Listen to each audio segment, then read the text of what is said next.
ধর্ম যার যার উৎসব সভা। আচ্ছা, ধর্ম যার যার উৎসব সভা, এর নাম সাম্প্রদায়িক সম্প্রীতি। হ্যাঁ, এর নাম হলো সাম্প্রদায়িক সম্প্রীতি। ধর্ম যার যার উৎসব সভা। আমি বললাম তোর কথা আমি 100% এই মুহূর্তে মেনে নিলাম। ধর্ম যার যার উৎসব সভা।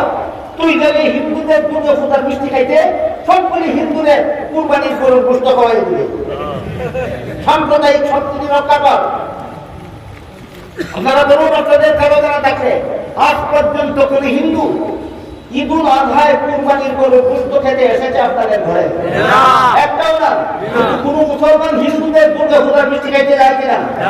সাম্প্রদায়িক সম্প্রীতি কি একটা হবে? নিরপেক্ষ উভয় পক্ষে হতে হবে। তাহলে বোঝা গেল মতলব খারাপ।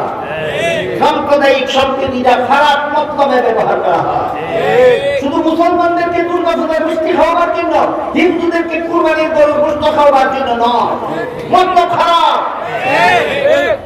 তখন আমি এটারে বললাম, ও ধর্ম যার যার উৎসব সভা, তাহলে কি গৃহস্থী যার যার ফসল সভা, ব্যবসা যার যার মুনাফা সভা, চাকরি যার যার বেতন সভা, বিয়া যার যার বউ সভা?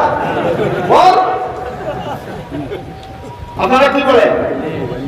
গৃহস্থী যার যার ফসল সভা, না গৃহস্থী যার ফসলদার, ব্যবসা যার ফসলদার, চাকরিদার বেতনদার, বিয়াদার বউদার, ধর্মদার উৎসবদার।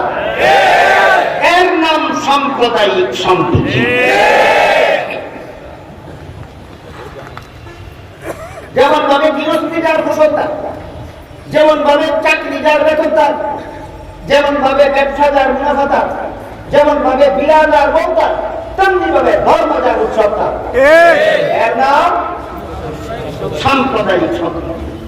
সাম্প্রদায়িক সম্প্রীতি কুরআন যথাযথভাবে দিয়েছে। আর কোন পণ্ডিতের আলাদাভাবে সাম্প্রদায়িক সম্প্রীতি নিয়ে নাক গলাবার বাকি রাখেনি কুরআন।